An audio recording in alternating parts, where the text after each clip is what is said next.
praise the Lord. Praise the Lord, your God. For the blessed Sabbath day. Lord, you have filled my heart with peace. Show me your light. Lord, by it. You have filled my heart with peace. Show me your light. Lord, by it. Wangitenga legazi lako.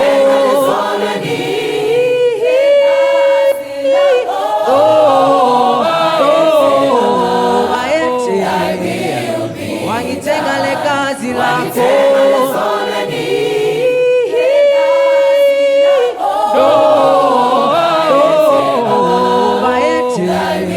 Oh, Baba, baete. Oh, sisi baete. Oh, Baba, baete. Oh, sisi baete.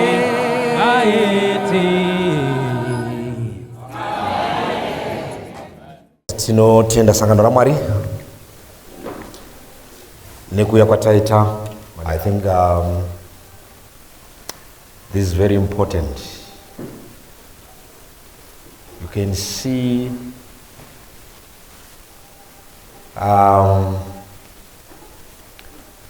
we are challenged.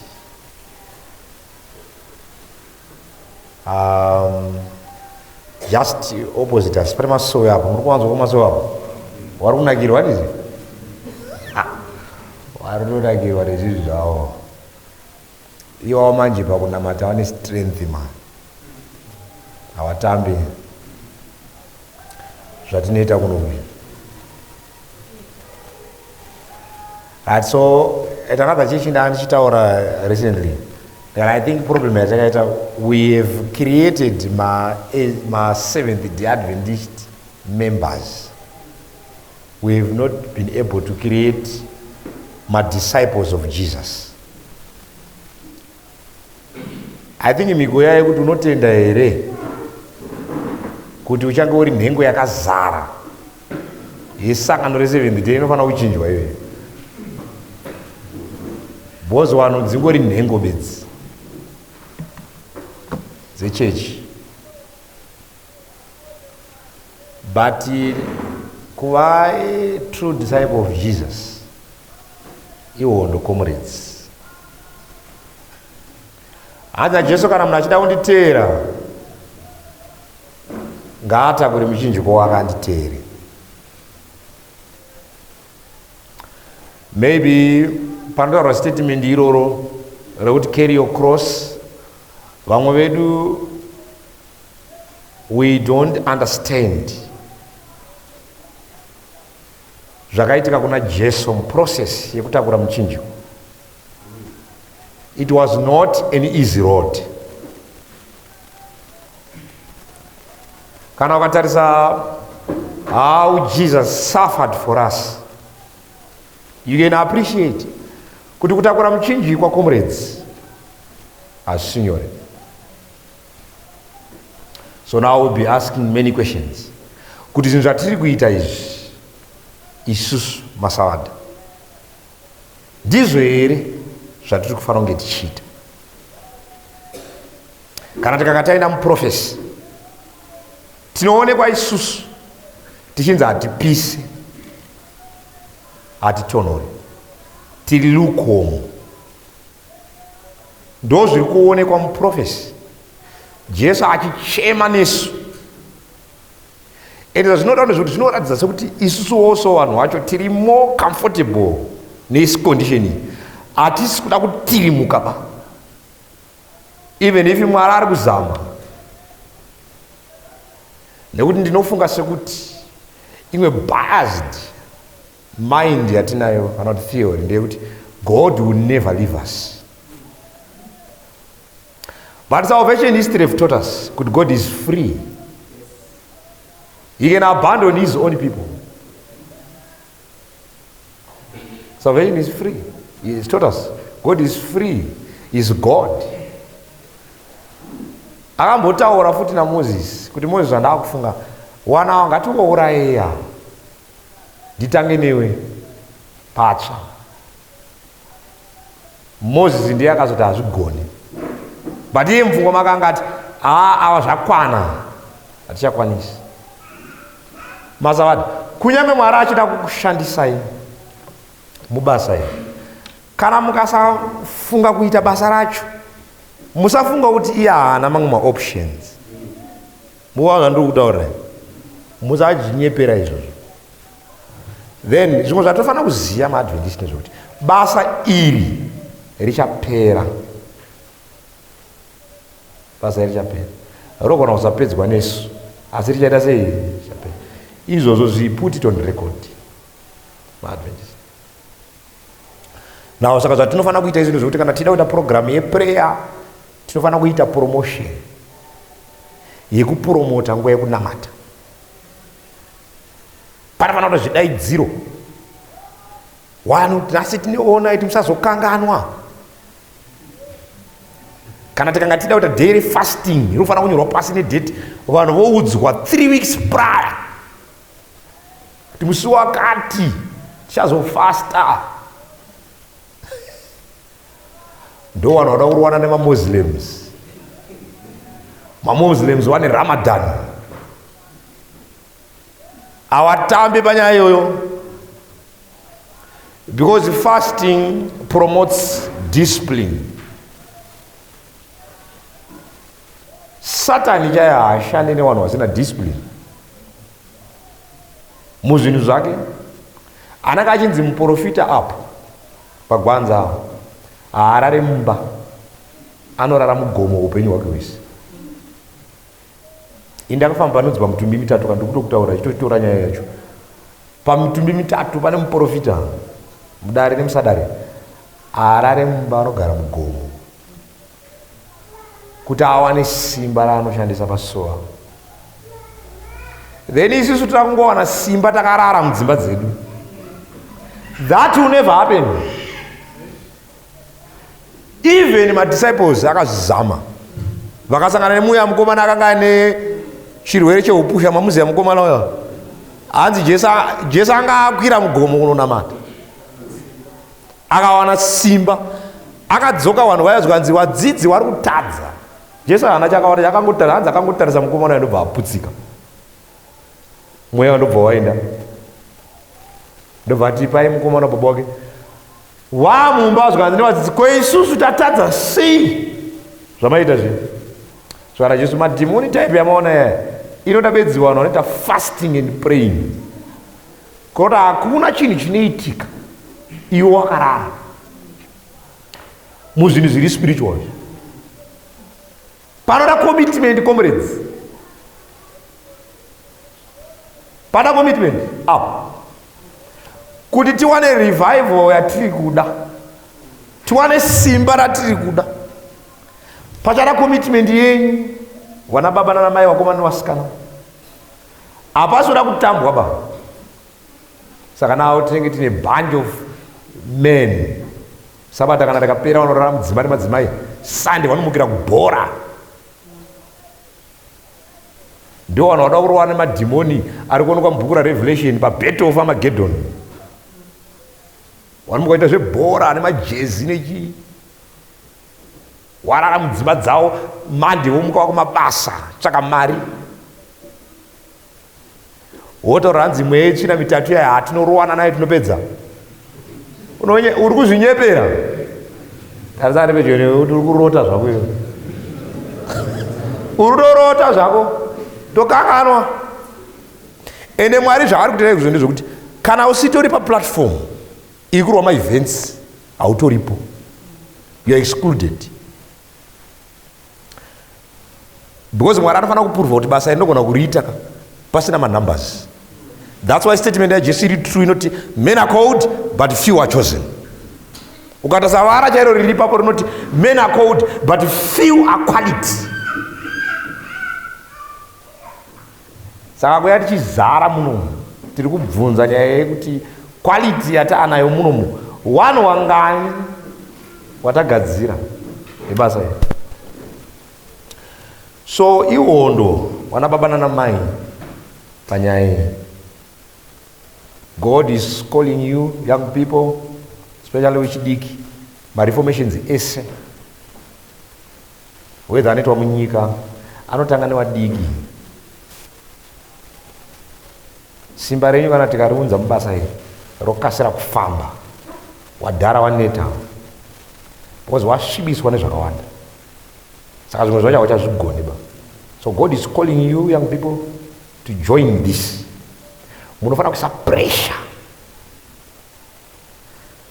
but it's unfortunately because even mari dzedu dzachinja kamasada takurowana occupy till I come. Occupy till I come yedu ndeye mari. Saka munhu wese anofana kuita mari imomo.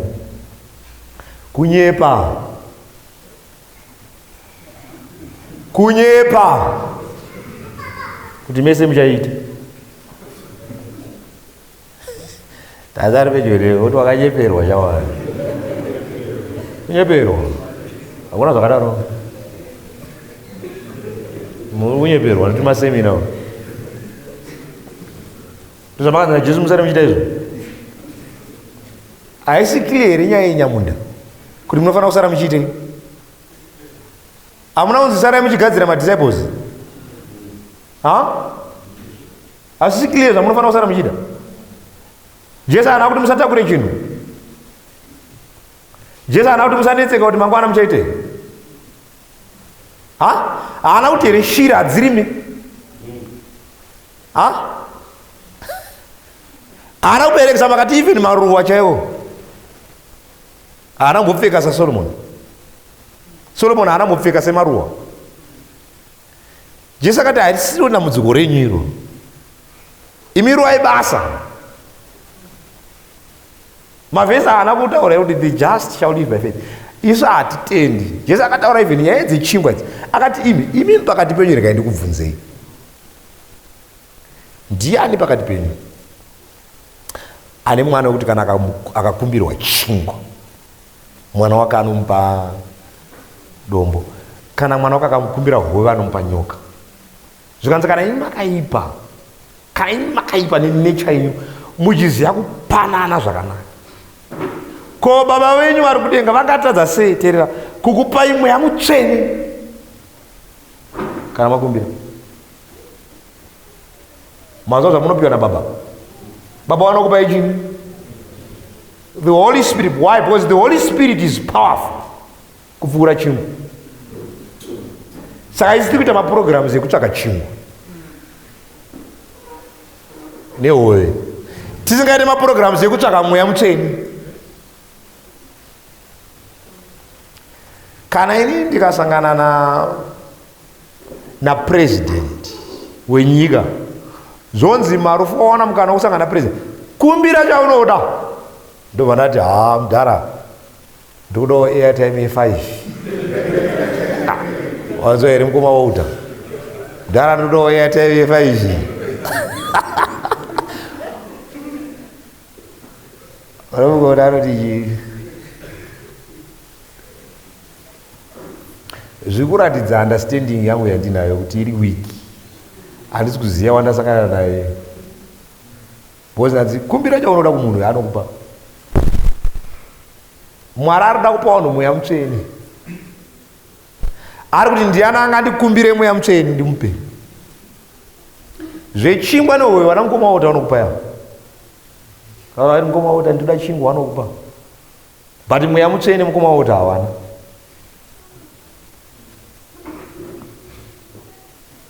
Saka isu taifana kuita masemina ekuti toita sei kuti vanhu vavaina mweya mutsvene, because what we miss now is the Holy Spirit in us.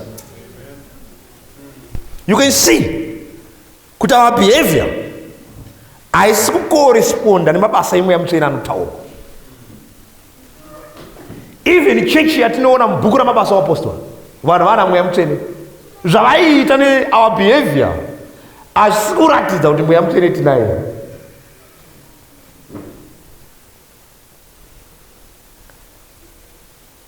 Right. Now, what you see New Testament painovhura. I want to give this.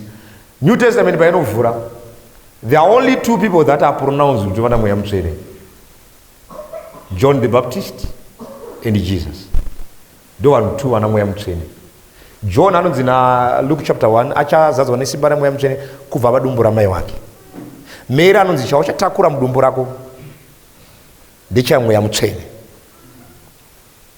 Saka John na Jesu ndo vanhu vekutanga vari two vanoratidza kuti mweya mutsvene ndiye ari kutanga kushanda nawo muNew Testament painovhura. Ende kana ukatarisa wadzidzi waJohani newadzidzi waJesu waifamba nevarume avaine mweya asi behavior yavo yanga iri fani, but waifamba nevanhu vane mweya.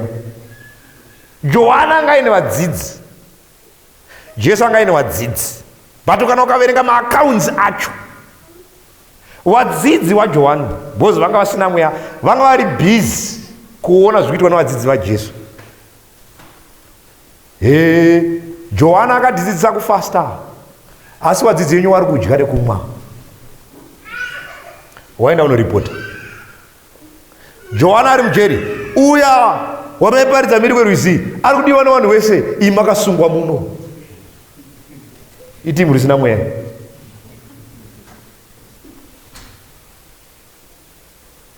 That's what you see. Johani anga akutokuhunidzwa nevanhu vasina mweya waimutera. Iye pariver Jordan akanzwa izwi rakabva kudenga richiti uyu mwanakomana waMwari, maari ndinonzwa kufara. Johani akaona mweya mutsvene achiburuka achienda pamusoro paJesu. Akazvitaura pana John kuti ini ndakazviona nemeso pariver Jordan, but amujeri achitamba nevanhu vasina mweya wanga wamudzorera kumashure. Jesus had the same problem nemadisciples ake.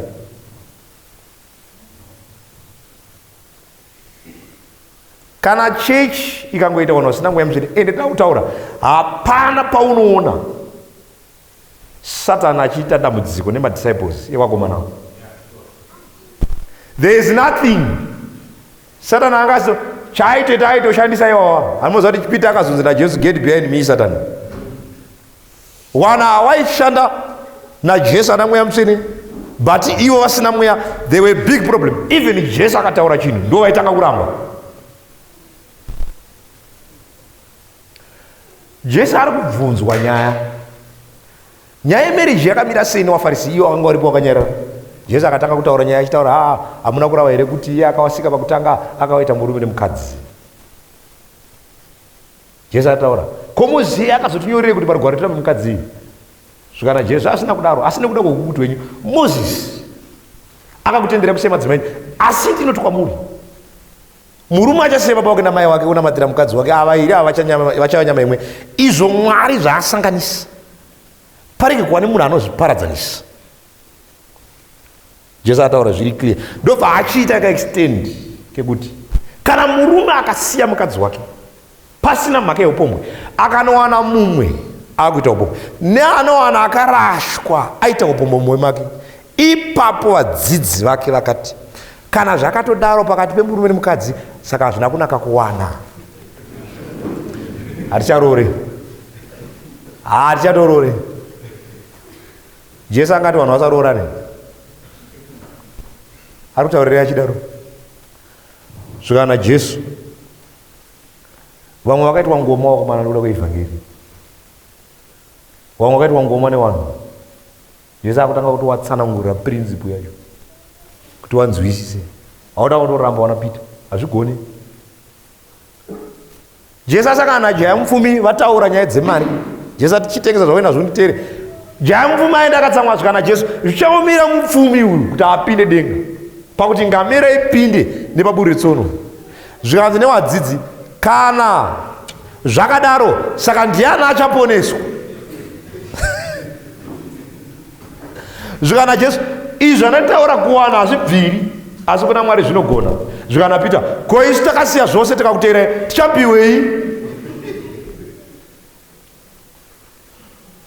Busy questioning Jesus, doubting his message. Wachifamba naye vanga vasina mweya. Peter akutonetseka nezvaakasiya, ende ainyepa futi kuti akasiya zvose bhoti nemaneti nechii anga asina kusiya, anga asiya achengetesa vanhu.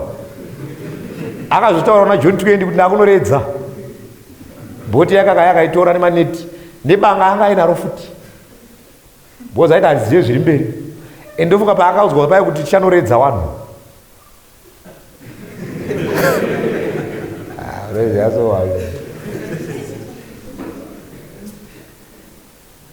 saka muvanhu tine vanhu munowa nemapanga, they are not sure neministry. Ndosaka vachidzi garawo nekahaso kako, garawo nekabhizinesi unokuwara, bhozi wana hawasi kutemba kuti Mwari anogona kukuchengeta.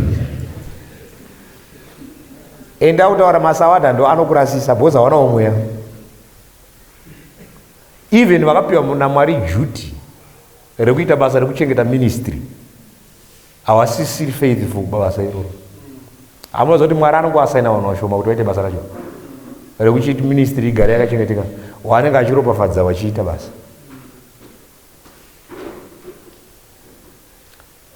Saka pa 22 million masawadha atinawo versus 7 billion population, 7 billion now population iripo, 22 masawadha, 22 million Adventist, 600 million Pentecostals. Masawadha 22 million. MuZimbabwe 16 million Zimbabweans, masawadha 1 million. Ibasa rese rira kuitwa zvinhu zvedu hazvina kana mweya. Even zvikaenda online chikaricha maviews 200 unenge washanda, hapana da kuzviona. Tingadai tiri kuita maseminars ekuti varume toita sei tiite mweya mutsvene. Saka mamunoita maprograms ekudeedza vanhu kupureya wana hauyi, warida kurara iwe wachiti basa tichapedza aripere nesu. Mwari anofanira kumutsa vamwe apa kuti riite, because this we are failing. Mastatus edu ari kutaura chimiro chedu. Facebook story yako iri kutiudza. Tachitaura nevanhu tikati wasikana wese vanoposta kuti happy Sabbath, matsotsi. Wasikana wese vanenge aripo akadai uya pakanzi happy Sabbath, kunyepa. Haasi kutaura happy Sabbath ba, natsoongorora picture yacho ichakuudza zvaari kutaura. Ko happy Sabbath inodai uri pasaidi here wakadai uri kunyepa kwandi Sabata ndera Jehovha kwe uri kutsvage ipapo ingori nyora kapa uri kunyepa pasa musikana ari pedyo oti uri tsotsi happy Sabbath posa kapasina tingoona kapanzi happy Sabbath kweiwa kuti apa Facebook story anonatso kutaurira chimiro chine chichiko zvino kuti vana vapedze basa bavo kunyepa. Isu da kutaurira varume vari kurara mudzimba Saturday manheru, mukurara muchiitei mudzimba Saturday manheru? Taifanira kungoita varume vanoti wakadzi endai munorara, isu tiri kuenda kunonamata. Mukurara muchiitei Sunday kandi munoti ofu, momuka yenyu makazorora. Mukurara muchiitei mudzimba Saturday manheru varume? Nditaurire nemamiriro akaita zvinhu so. Mukuitei mudzimba?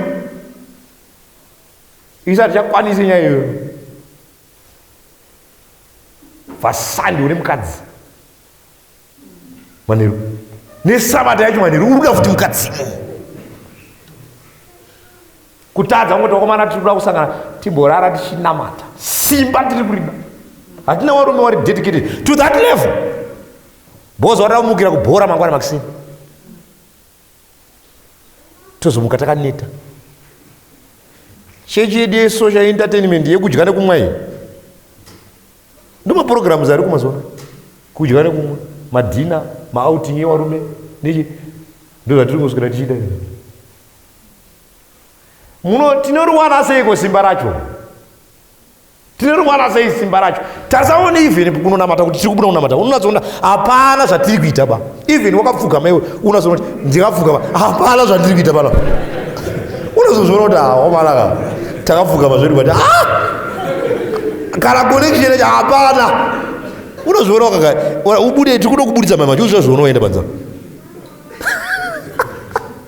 Aiwa uri kutambudzika. Zvinhu zvakunetsa izvo kamunda rupa. Amene kana ndiri kunyepera pawabuda panza kuti padziende kunamata tasaonebva pawauya izvozvi unazontaura kuti uri kunzwa here kuti uri connected. Mari idzi ndo dzinotomboita kuti uve comfortable. Zvepanza apa kunyepa chaipo. Even unondoona vanhu pachiya chaipo wakamboona kupi minamato inenge ichinamatwa vanhu wakadai. Iwe uri kunyepa iwe. Unofunga kuti Jesu aero achiwa achiita zvauri kuita izvi. Unonazoona kuti vanhu vedu ava kunyepa chaiko chaiko. Iwe hauzive kuti Jesu achinamata zvinonzi vhesi inoti akasiya vadzidzi vake akafamba nhanho ingasvika ibwe kana ichiposhwa. Kana ndikunoona mundakamira ndikandinatsoenda pandingaenda ndikanonamata. Jesus. Ukaverenga Mark 1 inotaura kuti Jesu aisiya vadzidzi vake oenda kurenje panzvimbo yake ononamata. Focus, concentration. Waizomutsvaka kwachena. He was a man of prayer. Aigona kwati chena ndiri kutera umboenda mugomo onamata ari wani. He was a man of prayer. Zvese zvamuri kuona zvokuti bofu Jesus was a man of prayer and faith. Chimwe chinhu chaimunetsa kana desire of ages. Jesus is to understand his mission, his purpose. Saka the only thing chaifanira kumubetsera kunzwisisa basa rake munamato. Because mai wake wakanga vamutsanangurira mazvariro akaitwa wachimudza. Saka the only instrument yakanga yamubatsira mai wake vairamba vachimutaura kuti iwewe mazvariro wako ngirozi yakataura neni iwewe une basa rekubvisa. Saka aitanga kuverenga maprophecies achiona kuti zviri kutaura mai wangu nezvakanyorwa kusvika anzwisisa kuti ndiye ari kutaurwa and his mission. Otanga kunamata kusvikira aita regain connection with his father. Wachitanga kumupa parevelation kuti mufana wauya izvino zvauri kufanira kuita. Wanzwisisa. Saka I had a lot of work to do. Izvo zviri kutaura vanhu vanofanira kunomira pabed of Armageddon, the final Elijah anorara, money changer. Unonyepa iwe. Ndiri kutaurira zvinhu zviri kuitika, maevents ari kuitika. You are excluded. Uri kunyepera wapulpiti panapa nevanhu vari kumira. You are excluded. Uchazviona kuti Mwari anga asiri balance. Hapana imwe nzira, comrades. As long as we are not dedicated to this thing, let's forget and smile. Rarai. Ndosaka Jesu even paiudza vadzidzi kuti amati akaona kuti vanhu ava ka nezvandira kuita ini ndakatosiyana, akazosvika akati chirarai henyu. Ndikaramba ichikunetsa chirarai. Ndachimbokuudzai kuti namatai murege kupinda pakuedzwa. Saka chirarai. Mukuda zvehope. Ndobva adzokera kunamata. Because Jesus was focused nema issues. Saka pulpit ine yava a place of comic. Amenu nyaya dzekutaura pana. Every Sabbath machurches medu we are not being prepared. Close of proportion is here now. The mark of the beast is here now. What are you going to do, Adventist? Tichiri maguta muno by this hour. Amuna kuiverenga destruction of Jerusalem. Amuna kuverenga maevents akatanga kuitika. Kwakamutswa benzi rakataura namo mawirira, namo kumabvazuva, namo kumawirira. Tizai, tizai, tizai, tizai, tizai. Manhere vakarara. Gedhi remanhere Jerusalem raivhara nescoffment raivhurika. Mavoice achipinda, depart, depart. Tizai, tizai, tizai, tizai. Oyo vakatora benzi iroro vakarisa mujeri. Wachiti ari kuita noise. Anga ari mutumwa waMwari akauya sebenzi pakati pavo. Vakamuvharira. airamba ari mujeri, airamba achiti nhamo tizai, akafa achitaura shoko iroro pana AD 70. Wachifunga kuti kutamba nyaya idzi dzese dzamuri kuverenga idzi masawanda muchiudzwa kunzi dziri kuuya, muchapatika yenyu manje, nekuti munoda kurara. Endai munorara mudzimba dzenyu, farirai kurara, tsvagai mari muite, unganidzai zvinhu zvamakadzi naJesu musaite, rambai muchiita. Akati musaiunganidza pfuma iyi panyika, unganidzirai kudenga. Zvinhu zvamakadzi naJesu musaite ndezvamuri kuswera muchiita, unganidzai mugounganidza. Hapana munhu ari kusimuka nechinhu panyika panapa. Teera zvandiri kudza, hapana munhu ari kusimuka nechinhu panyika panapa. Even ukarumbidzwa newanhu, you are not going to go with anything. Zvese zvamuinazvo zviri kusara pano, ende zvinofanira kuparara. Zvinhu zvamuri naJesu musaite ndezvamuri kuswera muchiita, muchikontradicta zviri kutaurwa neshoko. Iye Jesu akati sanctify them with this word, for this word is truth. Akataura musaita izvozvo, musaita izvozvo, musaita izvozvo, musaita izvozvo. Akataura haubatire vanatenzi vairi, uchavenga mumwe kana mumwe, haubatire Mwari nepfuma. Ndo yatiri kupesua tichitadza kutsvaka zvinhu zvinokosha zveupenyu hunouya. Saka nyika ine Satani atibata, ari kuti hawana kwavanoenda. Verenga bhuku rinonzi Early Writings, chapter yakanzi Covetousness, inokutaurira zano rakarongwa naSatani munyaya dzemari nepfuma nezveupenyu hwanhasi. Masinezi, dai tiri wamwe wakomana tamuka pahope, dai tiri wamwe tatora mukana watinawo, tauya panapa tati kuparidza ngakuite kushoma. Let us pray. Unoona kuti unoziva ukanga wangozvitarisa, unoona kuti pano pakaipa, because hawachataura izvi. Vachadedza mukomana Nzara uchatinamatidza, muchaona achataura kuti iko zvinowana waMwari, chaenda unonamata tiri amene achasa mapoka achasa maindividual, ichienda kumaindividual prayers. Kana tanzwa muimbisa akuimbisa todzoka. Saka munhu wese aripoko neari pacheya yake anenge akamirira kunzwa muimbisi. Saive nange ukapedza hausimukeba, bo zvanzi muimbisi. Baba yedu, Baba yedu, kuti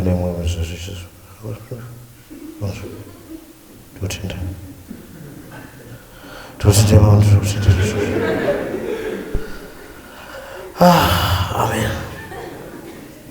Pari pauti ameni manje muimbisi asati akuimbisa kapasumukikeba, munodzi mapedza nguva iyi. Saka unenge kutarisa wamwe manje, wamwe wapapi uchitadza kuidongorera, ukaona pane hwana anenge asumuka uri kunzi ndio watanga ka, saka unombonyepera kudai kuti apfuura, uno kuti hwana aenda 2 yamani 1, but muimbisi asati. Kaona kuona kuti munhu wese anga apedza kudhara, uye anga kuti mudzi munoza munhu wese atodzoka, timaita hei.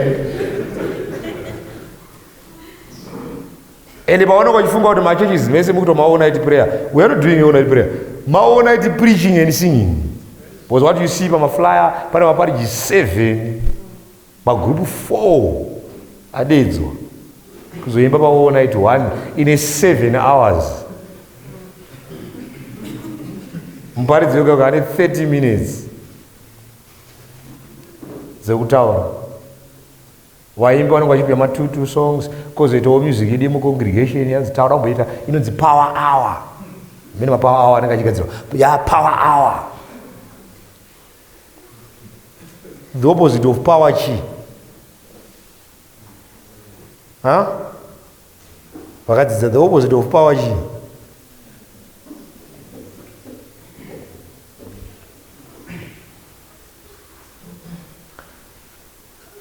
Vanhu vanoswera vachiita achiparidza panze, tinongonzi 2 minutes tadzoka, tadzoka. Ukabatanidza mahours atanamata panze pa all night, kabatanidza maminitsi atana achiburiswa achidzoswa mamwe uchizvibatanidza zvese maybe zvaita 1 hour maybe kana tatatonamata pa-all night prayer. Nyaya dzadziri kuvaparidzi nevaimbi nekuimba. The devil knows. Ena uda kuona kuti hapana chataita. Jesu ainzi aburuka mugomo, aiburuka akasimbiswa. Isi tinobva ku-all night takaneta. Unosvika kumboti ndinoda kurara. Unosvika kuma 5 zi. Womutswa ra 10 breakfast. Wodya zi. Womutswa ra 2 chimuka yemugezi. Wapedza zi. Sapa. Unozoita fresh Monday morning. Takarara kuona iti muzvese patakaya. Ivi muri kuita sei mazawata? Ndosaka tisina simba.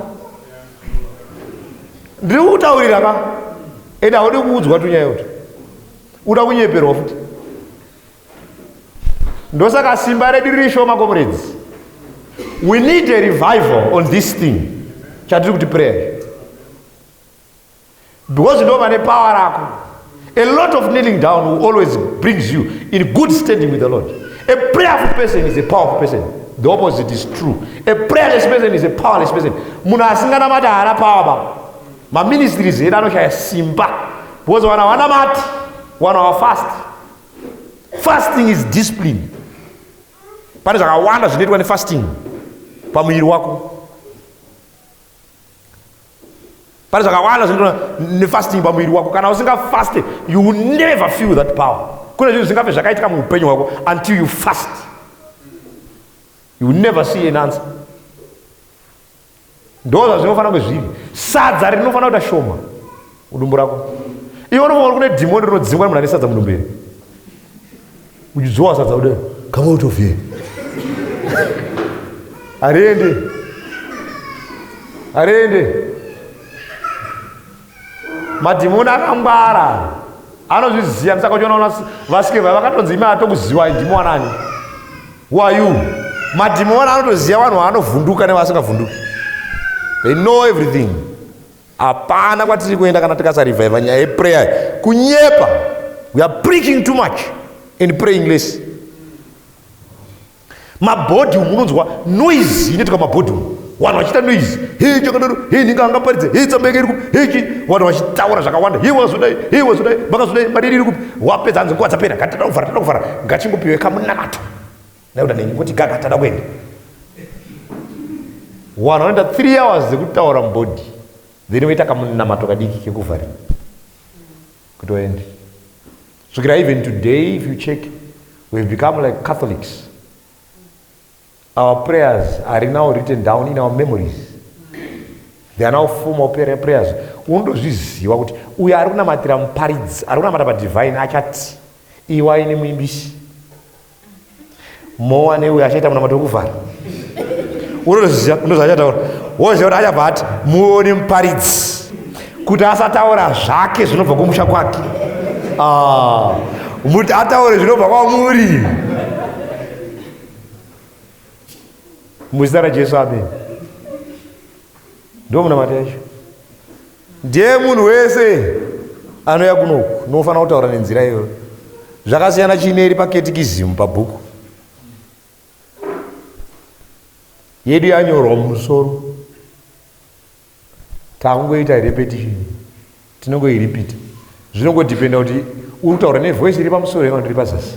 But ndiwo mumwe chete munamato iwoyo. Hauna kumbosiyana, enanocheka. Wakafanana kana wakagara apa kumba kwako uchita God bless our food. Amen. Rega kutonamata kwacho. Rega. God bless our food. Amen. Makutojika. It's now a form of prayer. Zvakafanana munhu asiri kunamata. Saka ndo kwatasvika iko zvinezvi. Vanhu vedu vacho havachadzidziswa kucommunicate naMwari. Simba ravo kuramba ichiita shoma. Dai Mwari aitirangarira pachinichi. Vakomana vasikana vana baba nana mai. Kuti prayer it were revived in us. You're going to see great power. Nesimba ramusina mubvira makaona. Richaoneka mamuri. Kana mukadzoka pa prayer. Tishandise maminitsi mashoma atinawo kunamata. tisakurirwa neawa watoisa moto wachaita usiku hwese pamwari china chega chega wanenge waripo wachinamata hawatambi panyaya yacho kuzvinhu zvavo. Isusu netruth yatinayo taifanira kunge tiri pamberi. Much is given, much is required.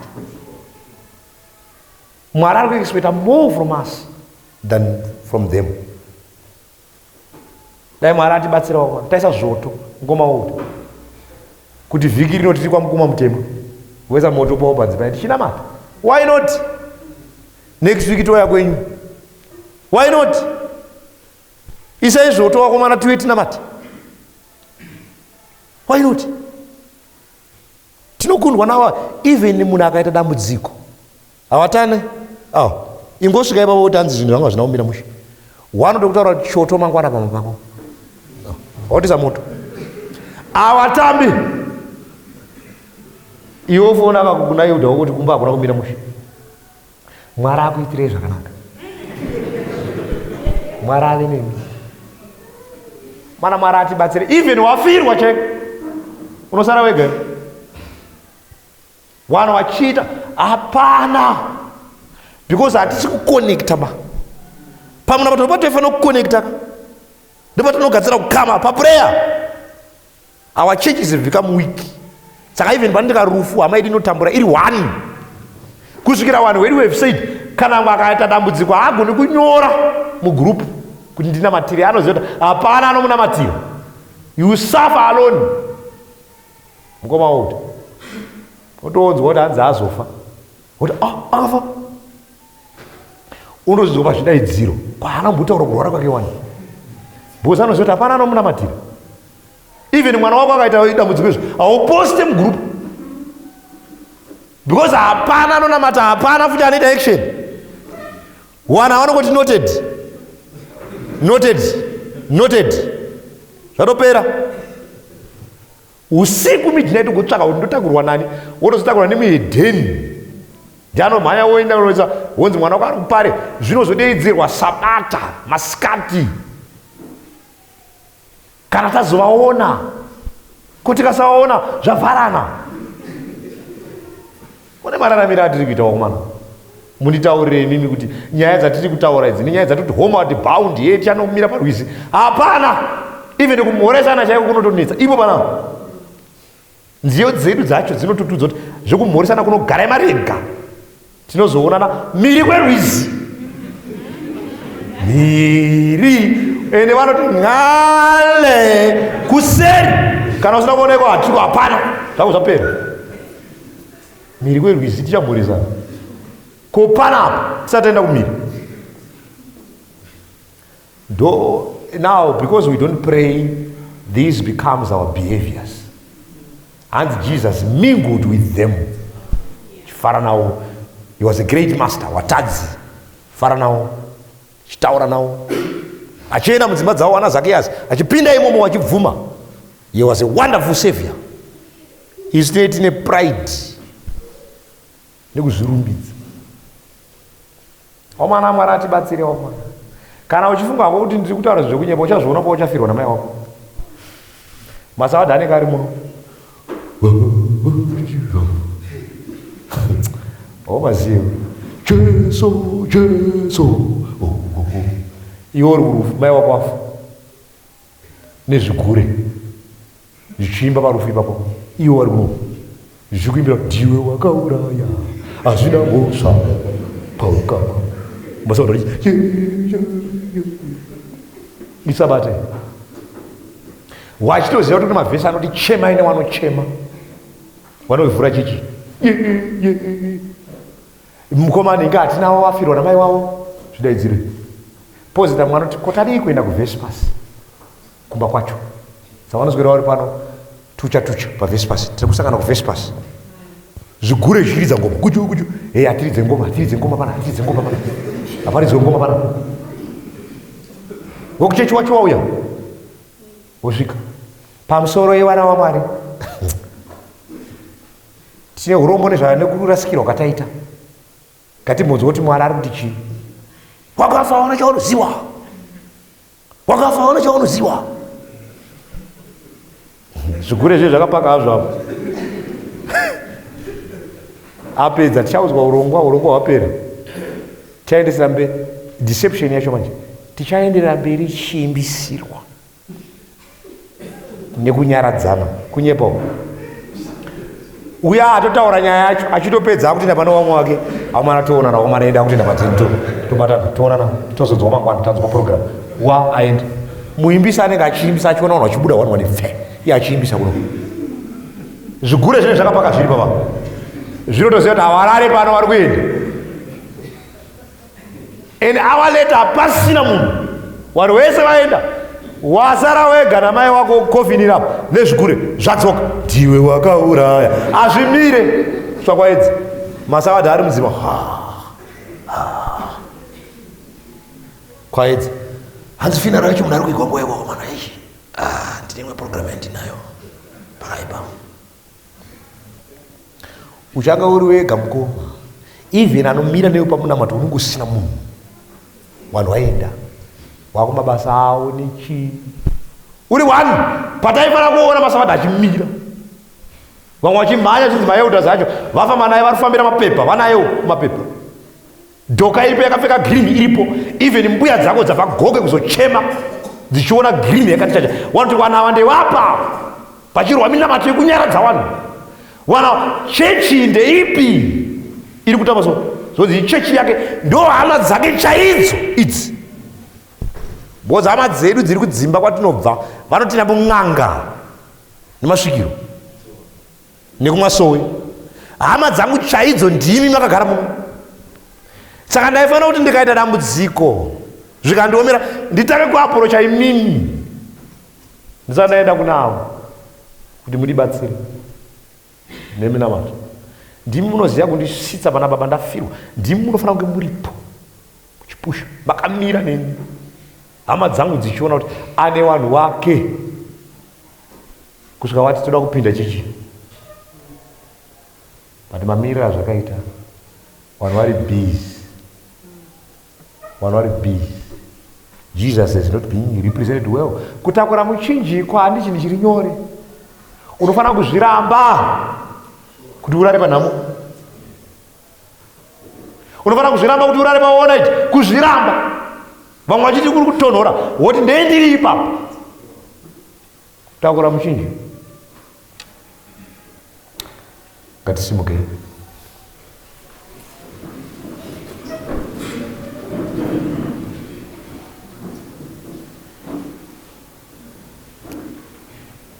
Mwari ngaatirangarire mupfungwa iyi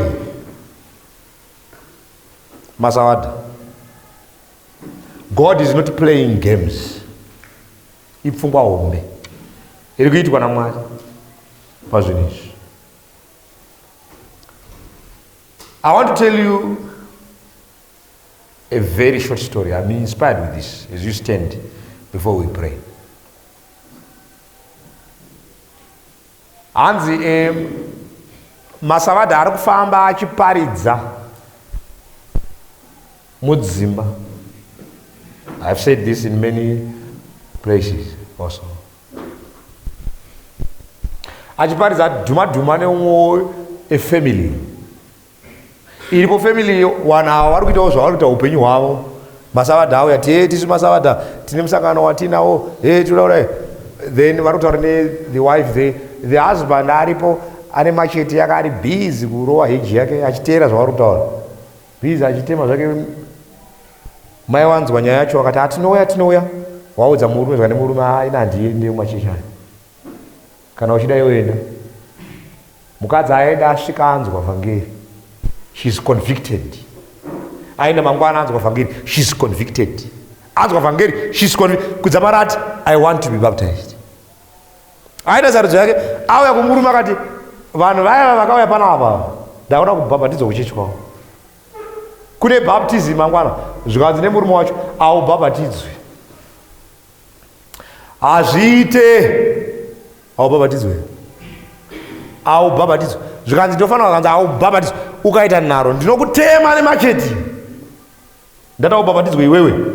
Hapana munhu anobhabhatidzwa muchechi.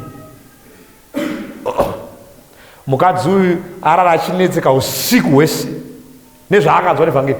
Kwakubuda makuseni, kwakushowa, kwakuenda kuchechi, kwakusokutsanangura nyaya yake kumadhikoni maElders. Ndo zvataura nababa, asi ndoda kubhabhatidzwa nhasi.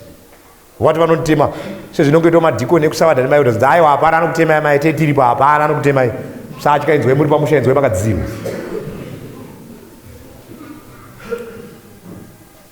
Nguva yakwana service shoko rarowa, ko yaitwa mukadzi auya akamira akasimbiswa nemaElders nemadhikoni. Aripo baptism pool, line riri kuitwa, vanhu vari kunyudzwa, voice rikabuda muvanhu. Right, ndakakuti chii? Ndo voice rakangotaurwa bedzi, richingoringa mumaElders nemadhikoni. Havana kuda kucheuka kuti ndiani wakaziya nyaya yacho. Speed kutiza madhikoni maElders kuvhura ground. Mukadzi uya asara acheuka atarisa, aone murume ari uya akabata maji. Ndakakuti chii? Nenyaya yekubhabhatidzwa kwako, ndakati chii? Zvona nemukadzi ndinofanira kubhabhatidzwa nditeme. I must be baptized today. Nditeme. Zvona ndokutema. Zvona nditeme. Nhasi ndobhabhatidzwa panapa.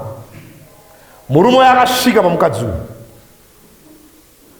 ari machete yake akambata, ambata, ndobva atanga kuwira pameso pake. Vaisa machete yake pasi, bva atanga kuchema. Now listen, this is profound. Ndobva ati kumukadzi uyu, all these years I've been looking for a religion worth to die for. Makore ese aenda tsvaka chinamato chandingafira, chinoita kufira. Kana wati iwewe zvinhu zvinozvifira, neniwo ndakuda kubhabhatidzwa newe. Tibhabhatidzei. Madhikoni ndo paakatanga kuburuka mumuti achiti aiwa tinoda kutenda edzwai muri pamusha. Iwewe. Saka I want to ask you today, is this religion worth to die for? Unochifira ichisavada, uri kuteere zvinhu zvakomana tozvifira wakomana. With the sweat and blood, we can seal this testimony with our own blood. Izvi zvinhu tozvifira. Hapana, whether zviripo zvatinazvo zvokudya kana kuti hapana, izvi tozvifira. Savada izvi tochifira.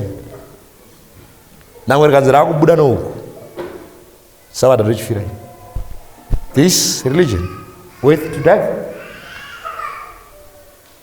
That's a profound question to you as we pray now. That's number 2. Baba wakudenga, muponesi Jesu namweya mutsvene ari pakati pedu, tinokutendai Mwari nekuti imi hamunete kushanyira vanakomana vavanhu nenguva. Vese vanakomana vavanhu vanofanira kupiwa mukana wokusaridza zvavanoda, upenyu kana rufu, nekuti ndiwo nyaya yacho. Madzibaba edu akatouya akasarudza, iko zvino vavete mugore rapasi, vanomirira mugore wavo, muchavapa sekuvimbisa kwenyu. Sezvavakabata ndozvamunotaura. Nesu we are not invincible. Kana mukanonoka kuuya rufu ruchauya, izvo tinozviziva. Asi nhasi kana tiri muno tichidya, tichiguta, tichimwa, tinoseka. Makataura imi Jesu mukati mune nhama imi munoseka, nekuti kuseka kwenyu kuchava kuchema. Mutirangarire mufungwa iyi kuti vhangeri handi kutamba ba, vhangeri upenyu nerufu. Asi onaiwo upofu. Tarisai muone zvaitwa newakaipa, tapofomara Ishe, tinzwirewo ngoni. Mandara pana, what we pray for. Sekuvimbisana kwatiri kuti isimba ramunovimbisa kuti mazuva ekupedzisira ndinofanira kudurura mweya wangu pamusoro penyama yese. Toda kunamatira ava ndevenyu makavatenga neropa. Imi mwanakomana waMwari mumire pamberi paBaba. Zvimwe vamwe vakaneta panyama, havachagoni. Udzai Ishe, vaudzei Baba kuti vana vanochema, vana vanokumbira simba. Tinorida manhero ano muzita raJesu kuti simba iri riwire pamusoro pedu, kuti tibate basa. Usiku watosvika, usiku hwauya. Darkness is here now. Confusion. Chii chimwe chatingada kuona zviratidzo. Time yapera, musatisiya. Tinzwirei ngoni mwanakomana waMwari pamanhera ano kuti zvimwe pane mumwe wamungabata, wamungamutsa pahope. Mumwe ati kana abva pano ndaandakarara asi ndamutswa. Mumwe ati kana abva pano kuti ndaandakaneta asi ndasimbiswa. Ndaandiri bofu ndaakuona. Lord have mercy. Imi Jesu, musabva pamberi paBaba musina kutikumbirirawo simba iri. Tibatsirewo Ishe, tipewo simba pamanhera ano.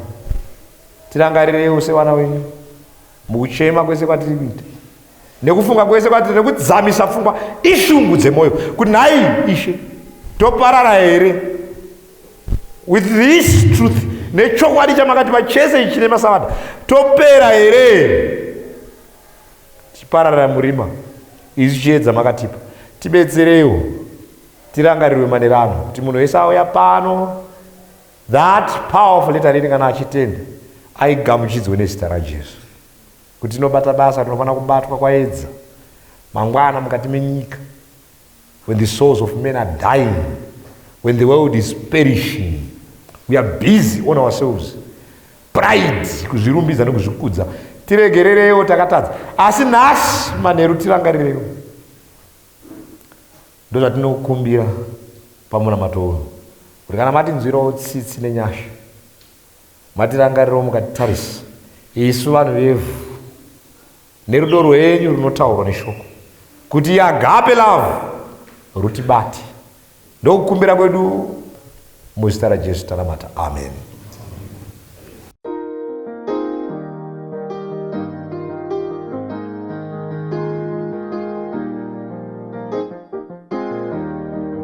Dinoda chimwe chochiro kuna tenzi anondipa kana nemvura nemoto. Ndinochema unisambe moyo wese, kana moto mundipise, hazvine izvo zvitema, zvinopera, kuti mundipe kuona, nepachena ndichafara, asi kucheneswa moyo konifadza, mundisambe moyo wese, kana moto mundipise, hazvine izvo zvitema, zvinopera, mundisambe moyo wese, kana moto mundipise, hazvine izvo zvitema, zvinopera, asi kuti ndacheneswa, ndizvo ndingazonzwisisa, ndizvozvo zvirozvo zvenyu, tinoona, unisambe moyo wese, kana moto mundipise, hazvine izvo zvitema, zvinopera, ndinosiya zvakaipa nezvifungo zvakashata, asi kana ndichiedza ndakaipa, sambe moyo wese kana moto mundipise azvine izvo zvitema zvinopera mundisambe moyo wese kana moto mundipise azvine izvo zvitema zvinopera zvinopera zvinopera zvinopera zvinopera zvinopera zvinopera zvinopera zvinopera zvinopera.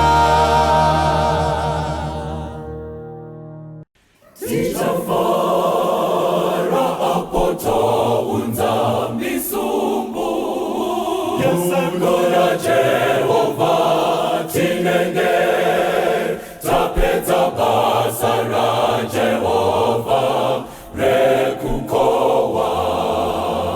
Tichafara apoto unza misumbu yesangora Jehova tinenge tapedza basa ra Jehova rekukowa.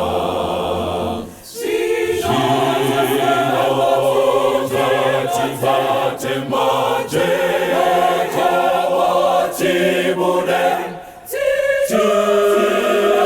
tienonge kumunda waketese ticheke munda uyo wa Jehova sevashandi vanhu vese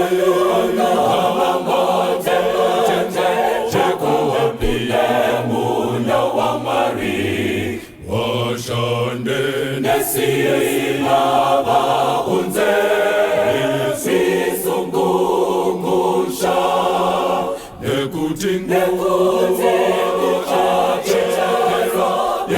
yekucheka munda uyo saka basa ra Mwaringo rifambe vanhu vese